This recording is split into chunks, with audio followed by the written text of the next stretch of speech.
Oui, il est question des noces dans ce chant-là, et c'est ce que nous voulons célébrer, nos noces.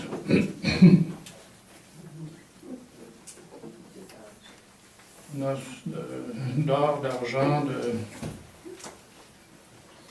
celles qui sont les plus importantes, les noces les plus importantes. C'est pas 25, 40, 50, 60, 70, c'est aujourd'hui. Ça m'intéresse. Les noces d'aujourd'hui. L'alliance que Dieu veut vivre avec nous aujourd'hui. Et ça s'appelle l'Eucharistie, ça, cette alliance-là. J'aimerais vous dire cet après-midi qu'il y a 3 Eucharisties.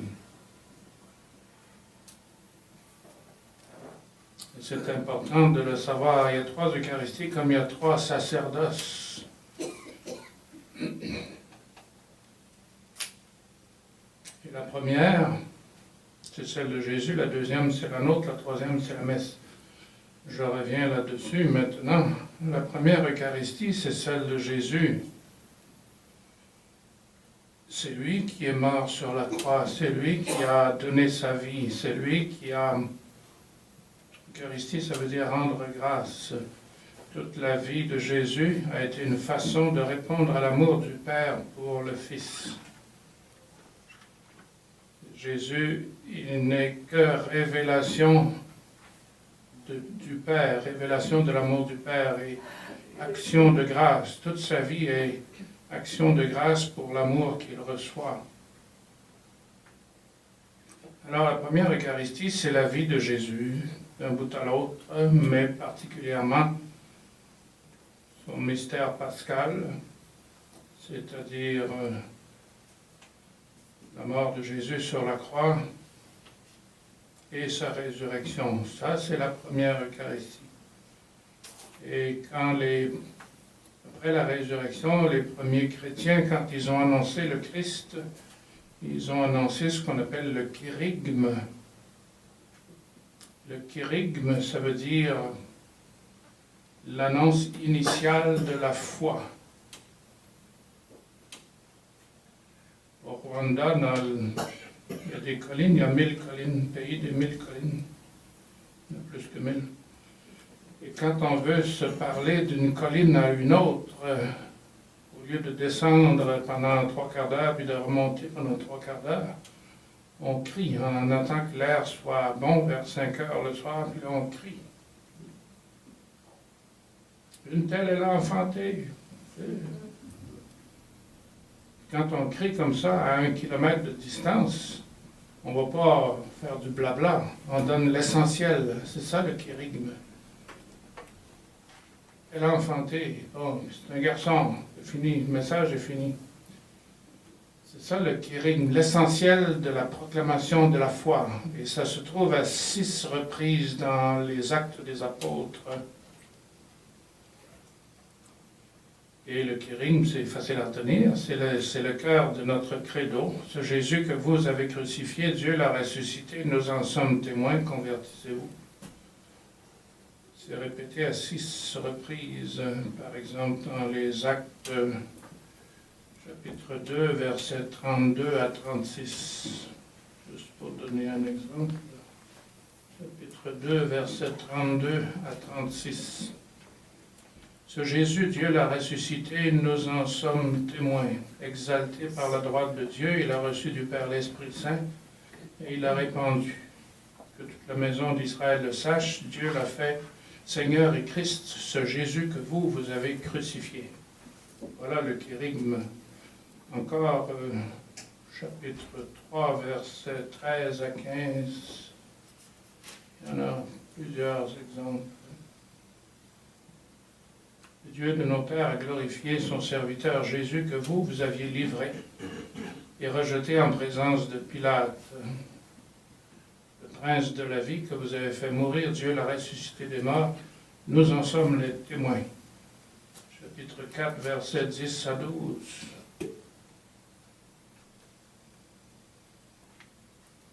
Sachez-le donc, c'est par le nom de Jésus-Christ, le Nazoréen, crucifié par vous, ressuscité des morts par Dieu. C'est grâce à lui que cet homme se trouve là, guéri, devant vous. Chapitre 5, versets 30 à 32. Le Dieu de nos pères a ressuscité Jésus que vous aviez exécuté en le pendant au bois. C'est lui que Dieu a exalté à sa droite comme prince et sauveur pour donner la conversion et le pardon des péchés. Nous sommes témoins de ces événements. Allons voir, tant qu'à faire, chapitre 10, versets 37 à 43.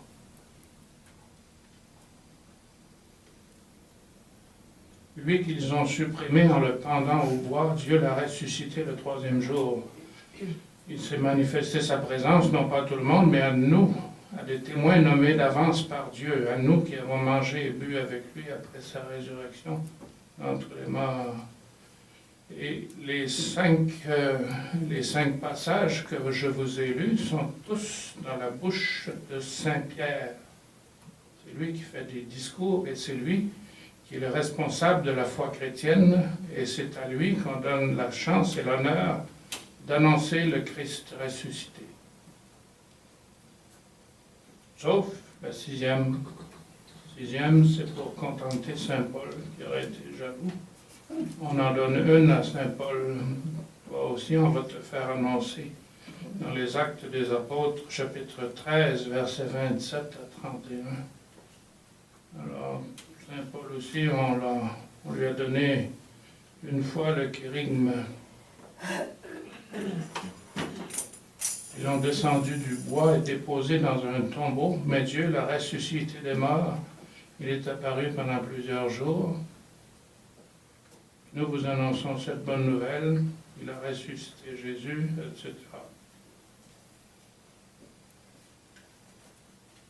Ça fait 6, c'est pas assez, ça nous en prend 7. 6, c'est l'incomplétude absolue. Alors Saint Luc, il en a mis une 7e dans la bouche même de Jésus. Chapitre 24 de Saint Luc. On est dans la résurrection, là, mais le mystère pascal, on ne peut pas séparer la passion et la résurrection. Alors, on peut parler de la résurrection le jour de la passion. C'est même une bonne chose. Luc 24, versets 46 à 49.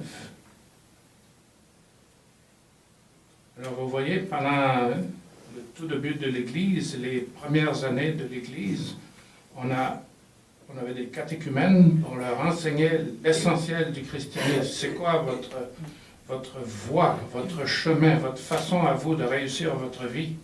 C'est le Christ, celui qui est mort, qui a été pendu sur le bois, il est ressuscité, il est vivant. Nous en sommes témoins, convertissez-vous, croyez à l'Évangile.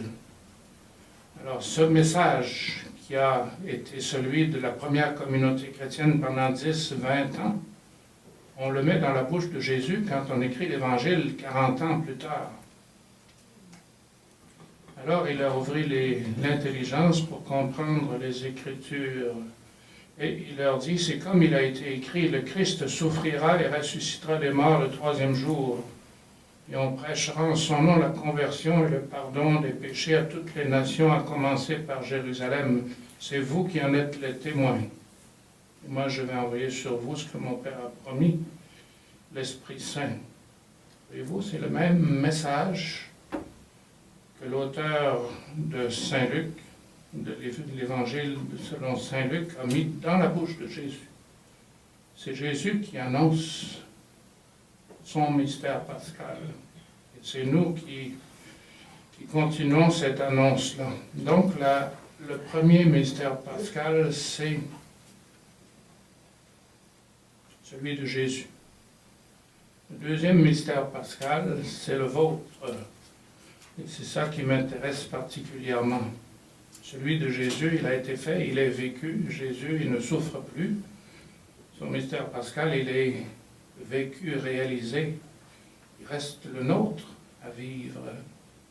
Et le nôtre, on le vit de plus en plus et de mieux en mieux.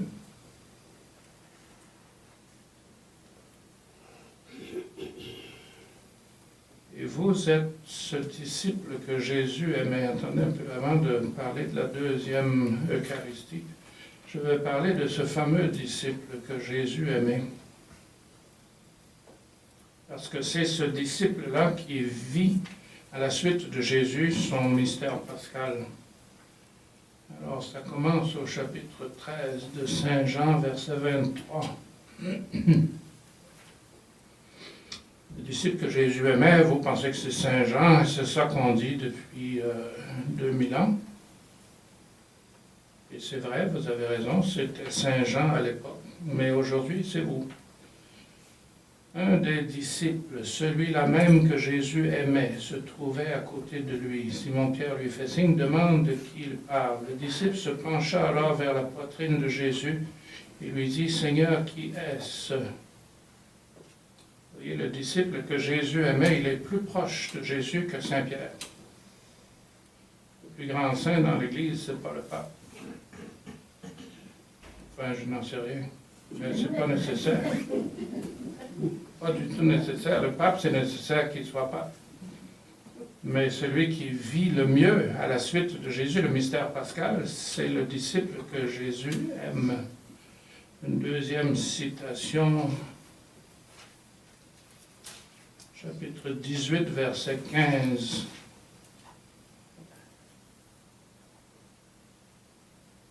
Simon-Pierre et un autre disciple avaient suivi Jésus. Comme ce disciple était connu du grand prêtre, il entra avec Jésus dans le palais du grand prêtre. Voilà. Ce n'est pas une citation très importante, mais le disciple que Jésus aimait, il va plus loin dans la passion que Saint-Pierre. Saint-Pierre, il bloquait la porte. Le disciple que Jésus aimait, il entre derrière la porte. Le disciple qui était connu du grand prêtre sortit, s'adressa à la portière et fit entrer Pierre. Pierre est rentré parce qu'il s'en va renier Jésus, là, Saint-Pierre. Chapitre 19, verset 26.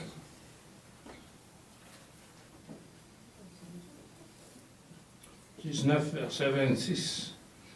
C'est Jésus, c'est le disciple que Jésus aimait au pied de la croix de Jésus. Voyant ainsi sa mère et près d'elle le disciple qu'il aimait, Jésus dit à sa mère, « Femme, voici ton fils. » Il dit encore au disciple, « Voici ta mère. » Et depuis cette heure-là, le disciple l'a pris chez lui, c'est-à-dire dans son cœur, c'est-à-dire Marie est pour lui la première disciple qui va aider le disciple bien-aimé à être meilleur disciple.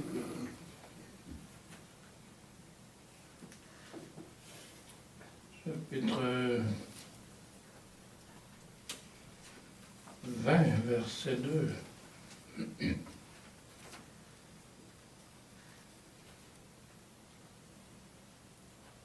C'est le jour de Pâques, le premier jour de la semaine. Elle court, elle rejoint Simon-Pierre, ça c'est Marie de Magdala. Elle rejoint Simon-Pierre et l'autre disciple, celui que Jésus aimait. Et elle leur dit, ils ont enlevé du tombeau le Seigneur et nous ne savons pas où ils l'ont mis. Alors Pierre sortit ainsi que l'autre disciple et ils allèrent au tombeau. Ils couraient tous les deux ensemble, mais l'autre disciple courut plus vite. C'est pas une course olympique, ça. C'est une course spirituelle. Celui qui aime davantage, il arrive le premier au tombeau. C'est la course de l'amour qui est dans le cœur. Alors Saint-Pierre, quoi qu'il est le chef, il arrive le deuxième. C'est alors que Pierre rentre dans le tombeau puis il ne comprend rien. C'est alors qu'arrive l'autre disciple, celui qui est arrivé le premier. Il entra à son tour dans le tombeau, il vit et il crut. C'est le premier à croire dans l'évangile de Saint Jean. Il vit et il crut. En effet, il n'avait pas encore compris l'écriture selon laquelle Jésus devait se relever d'entre les morts. Voyez-vous, il court. C'est pas important de savoir qui est le plus en forme physique. L'important, c'est la course spirituelle. Celui dont le cœur est plus rempli d'amour arrive le premier. Chapitre 21, verset 7.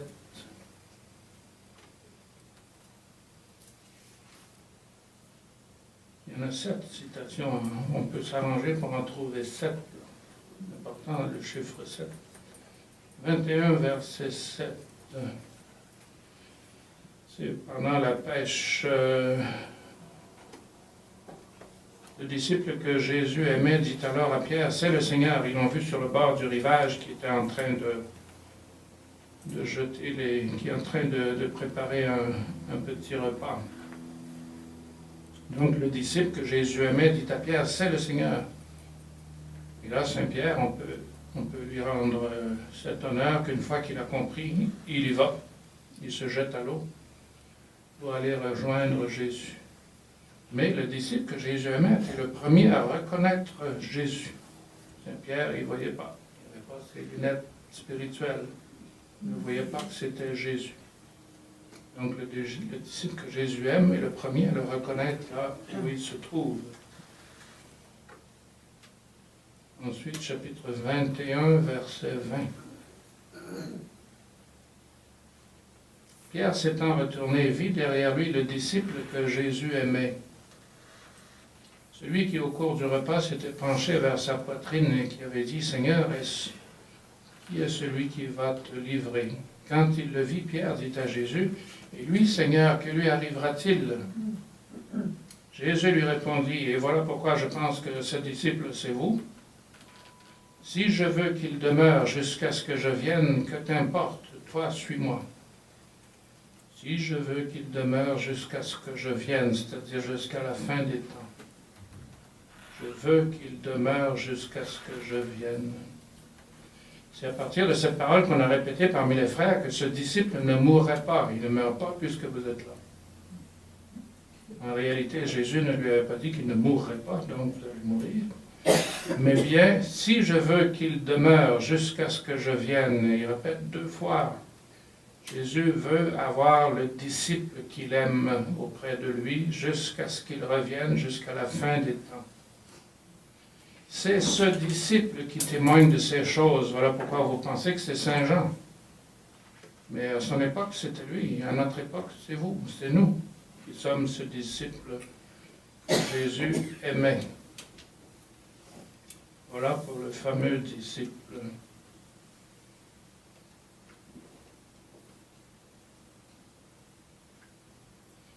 Revenons à notre deuxième Eucharistie. La deuxième Eucharistie, c'est donc celle du disciple que Jésus aimait, c'est la vôtre.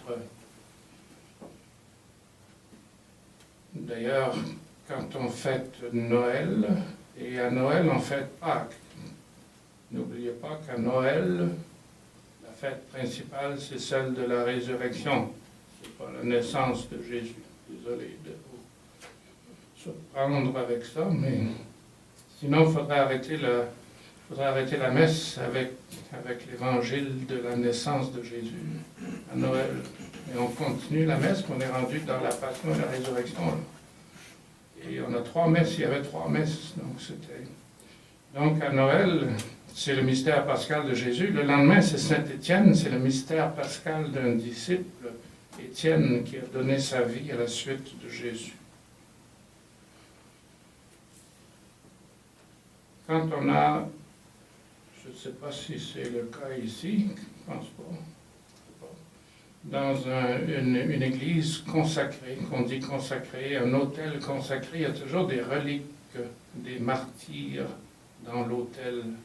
On fait un petit trou dans la pierre de l'autel, on met des reliques des martyrs, c'est-à-dire des personnes qui ont suivi Jésus jusqu'à donner leur vie.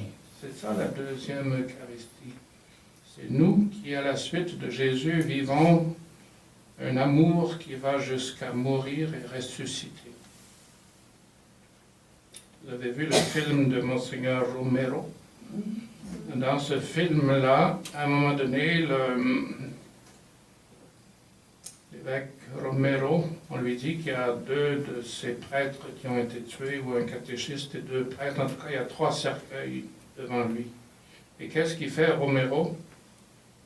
Il célèbre la messe juste là, sur les cercueils. Il fait exactement ce qu'on fait dans les églises consacrées. On célèbre la messe en présence des reliques des martyrs. Et lui a fait devant ses prêtres ou ses catéchistes qui avaient été assassinés à cause de leur foi. Il a dit, c'est ici qu'il faut célébrer l'Eucharistie, c'est ici qu'est le Christ vivant dans le cœur de ses disciples qui ont vécu le même genre de vie que lui a vécu. Une autre fois dans le film, toujours pour vous dire la même chose, Romero arrive dans un village où il vient juste d'avoir une attaque. Même les rebelles, on les entend encore tirer des coups de feu. Ils s'en vont, mais l'attaque vient juste d'arriver, puis il y a des morts. Qu'est-ce que fait Romero? D'ailleurs, il s'est fait attraper par un militaire qui lui a arraché sa chemise. Il n'a pas de chemise. Et qu'est-ce qu'il fait? Il célèbre la messe à l'instant même. Il y a une madame qui lui apporte un poncho pour se couvrir. Et il célèbre la messe. Il y a des gens qui, à cause de leur engagement pour la justice, ont donné leur vie. Et c'est là qu'il faut célébrer l'Eucharistie. Parce que c'est la deuxième Eucharistie, celle qui est la vôtre, de votre vie donnée à la suite de Jésus. Alors ça, c'était très fort dans le film de Romero.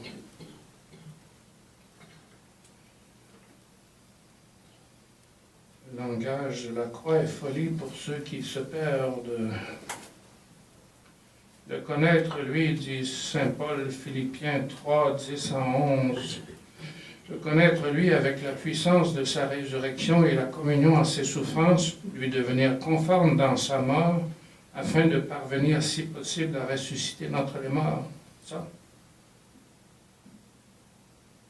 Souviens-toi de Jésus-Christ ressuscité d'entre les morts. Si nous sommes morts avec lui nous vivrons. Si nous tenons ferme avec lui, nous régnerons. Dans l'Apocalypse, ça c'était 2 Timothée 2, 8 à 12. Deuxième épître à Timothée, chapitre 2, versets 8 à 12. Souviens-toi de Jésus-Christ ressuscité d'entre les morts. 2 Timothée 2, 8 à 12. Apocalypse, chapitre 7, versets 13 à 17. Ces gens vêtus de robes blanches, qui sont-ils et d'où viennent-ils? C'est les Pères blancs d'Afrique, bien sûr. Ce sont ceux qui viennent de la grande épreuve. Ils ont lavé leurs robes et les ont blanchis dans le sang de l'agneau. Donc, ceux qui arrivent à la gloire, ce sont ceux qui ont suivi le chemin de l'agneau de Dieu. Bon.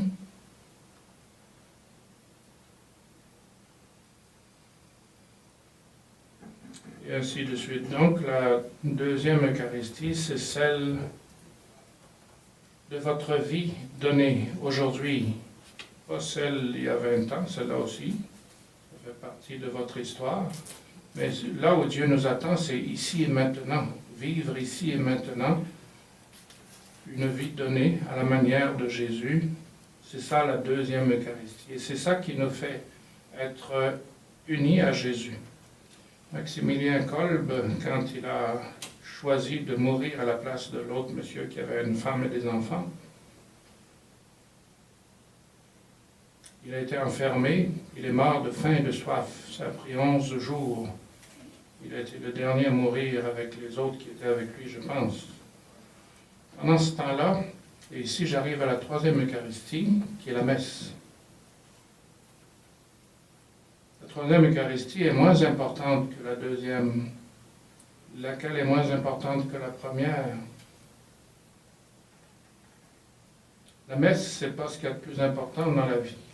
La première messe, la première Eucharistie, il n'y a rien de plus important. Celle de Jésus, qu'il a célébrée la veille, alors qu'il était en train de la vivre. La deuxième Eucharistie, la vôtre dans votre vie, c'est la deuxième chose importante sur la terre. La messe, c'est moins important. Je vous donne des exemples. Maximilien Kolbe, pendant 10 jours, est en train de mourir de faim et de soif. On ne peut pas imaginer quelqu'un plus en communion avec le Christ. Il n'avait pas la messe. Il n'a pas pu célébrer la messe ces jours-là. Marthe Robin, qui a fondé les foyers de charité, et elle avait la messe une fois par semaine, et encore, elle avait la communion une fois par semaine. Elle n'avait pas toujours la messe. On ne peut pas imaginer quelqu'un de plus proche de Jésus que Marthe Robin, qui était stigmatisée, qui n'a rien mangé pendant 40 ans, ni bu pendant 40 ans. Et j'étais avec un père au Rwanda qui l'avait connu et qui disait, c'est bien vrai, quand on approche l'hostie de sa bouche, l'hostie part toute seule. Et il m'a dit ça. C'est ça qu'il m'a dit. Il y a des miracles. On a droit chacun à 2 ou 3 miracles dans nos vies, mais pas plus. Il y a des sœurs qui sont venues au centre 4 saisons, des séminaristes qui travaillaient dans une île du Pacifique, quelque part plus loin que Tahiti, là. Il y a une sœur qui a dit, nous, on avait la messe à tous les 3 mois. Ça arrive, ça. On avait une autre sœur, il y a 2 ans, qui était en Alberta, ça c'est au Canada. Elle avait la messe 2 fois par année, chez les Indiens dans le nord de l'Alberta. Et alors elle se désolait beaucoup de ne pas avoir la messe. Alors je lui ai expliqué le deuxième mystère pascal. Est-ce que tu n'étais pas en train de donner ta vie à ce peuple-là, à cette tribu indienne où tu vivais? Est-ce que les gens qui étaient là n'avaient pas beaucoup d'amour les uns pour les autres, les parents pour les enfants pour les parents? Oui, il y avait tout ça. Alors vous viviez à la manière de Jésus. Vous ne pouviez pas le célébrer, mais vous le viviez. Et l'essentiel, c'est la vie avant la célébration. Il arrive qu'on ne fête pas un anniversaire de naissance parce qu'on oublie ou je ne sais pas quelle raison. Ça ne veut pas dire que la personne n'existe pas et qu'elle ne vit pas.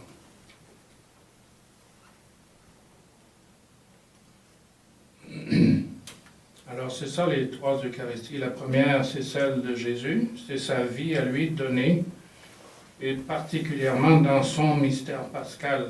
La deuxième Eucharistie, c'est la nôtre, celle que nous vivons à longueur de vie, celle que nous vivons aujourd'hui dans tous nos engagements, dans tous nos actes d'amour, qui impliquent un renoncement, une passion, mais qui donne la vie, la résurrection.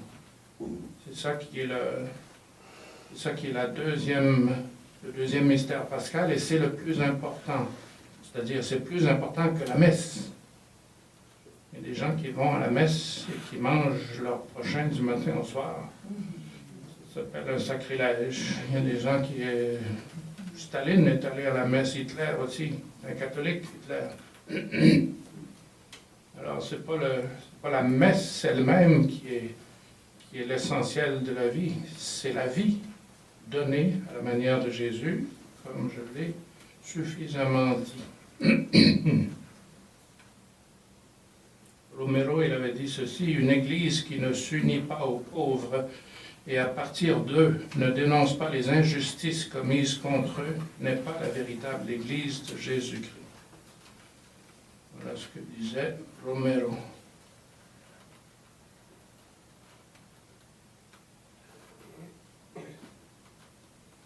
Puisqu'on est dans la passion, j'aimerais vous parler de la passion de quelqu'un qui n'était pas catholique. Non. Mais le mystère pascal, ce n'est pas catholique, c'est associé au mystère pascal. L'Esprit Saint, il n'est pas réservé aux catholiques. L'Esprit Saint, il habite dans le cœur de 7 milliards de personnes aujourd'hui, lesquelles, si elles sont fidèles à cet Esprit Saint, sont en train de donner leur vie à leur famille, leurs enfants, dans leurs engagements. Et c'est ça le royaume de Dieu qui arrive. Le royaume de Dieu, il arrive partout, partout, partout. Nous, on le voit plus clairement, on peut le célébrer, mais la plupart des gens sur la terre le vivent sans le célébrer. C'est Martin Luther King. Alors, c'est au moment où il a commencé son activité, c'était dans l'Alabama. Vous vous rappelez l'histoire, cette madame qui s'appelait Rosa Parks, qui avait suivi des cours sur la non-violence active. Elle est entrée dans un autobus, puis elle est allée s'asseoir, c'était une noire. Elle est allée s'asseoir dans les places réservées aux Blancs. Alors le chauffeur a dit, Madame, avancez en arrière, comme on dit. Et la dame, elle est restée là. Le chauffeur a dit, Madame, allez à votre place, elle est restée là. Alors le chauffeur d'autobus a arrêté dès qu'il a vu un policier. Le policier est venu, a mis la dame en prison. Et c'est comme ça que les Noirs de Montgomery, en Alabama, ont cessé de prendre l'autobus pendant 1 an et demi. Ils marchaient à pied, ou bien ils faisaient, ceux qui avaient des autos, amenaient les autres dans leur voiture. Et au bout d'1 an et demi, ils ont eu ce qu'ils voulaient. La Cour suprême a déclaré inconstitutionnelles les lois discriminatoires. Mais quand on était petit, vous vous rappelez, nous de notre âge, aux États-Unis, dans le sud, il y avait des toilettes pour les Blancs, puis des toilettes pour les Noirs, puis des restaurants pour les Blancs, puis des hôtels pour les Noirs, puis ainsi de suite. Là. Alors, Martin Luther King est entré dans ce combat-là. Puis un soir, à minuit, il a reçu un coup de téléphone. À l'autre bout du fil, une voix haineuse qui disait en substance « dirty nigger ». Ça, c'est en anglais. En français, « sale nègre », mais en anglais, vous comprenez mieux. Maintenant, on est fatigué de toi. Si tu ne sors pas de cette ville dans les 3 jours, on va te faire sauter la cervelle, on fera exploser ta maison. Bon, il dit, j'avais entendu cela très souvent, mais cette fois, ça m'a atteint plus profondément. Et là, j'ai commencé à réfléchir sur les belles conférences qu'on m'avait données durant mes retraites chez les sœurs de Notre-Dame-des-Anges.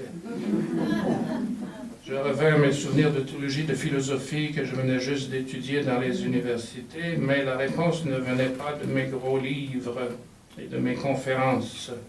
Je pensais à ma petite fille qui venait de naître et à ma femme. Et quelque chose me dit, tu ne peux pas appeler ton papa maintenant, il est à 300 km d'ici, puis dans ce temps-là, les interurbains, ça coûte cher. De même pour maman, tu ne peux qu'appeler ce quelqu'un dont ton papa te racontait l'histoire. Et je découvris que la religion avait à devenir réelle pour moi. Et je me mis à genoux devant cette tasse de café. Je n'oublierai jamais cet instant.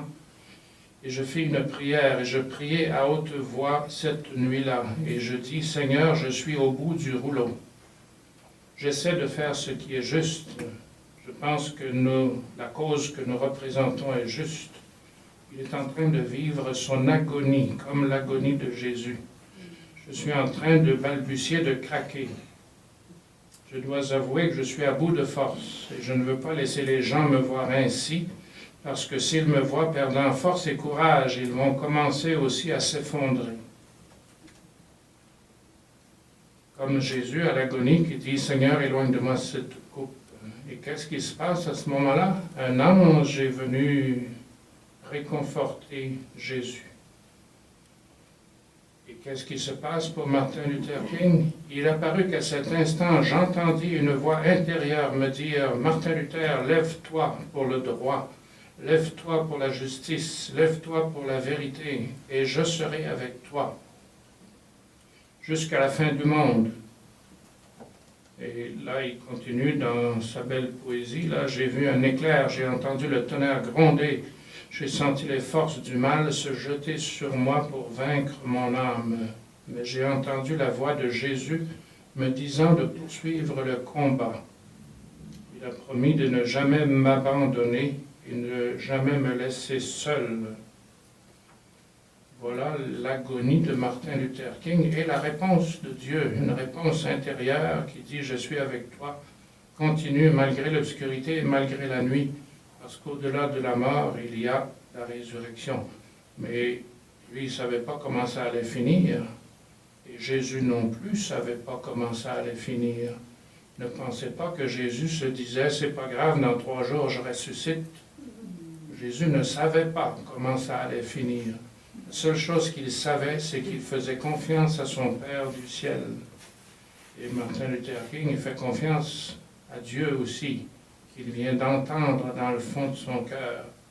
Alors quand je suis dans la nuit, je ne sais pas comment ça va finir. Tout ce que j'ai, c'est je fais confiance à celui qui est déjà venu me dire son amour.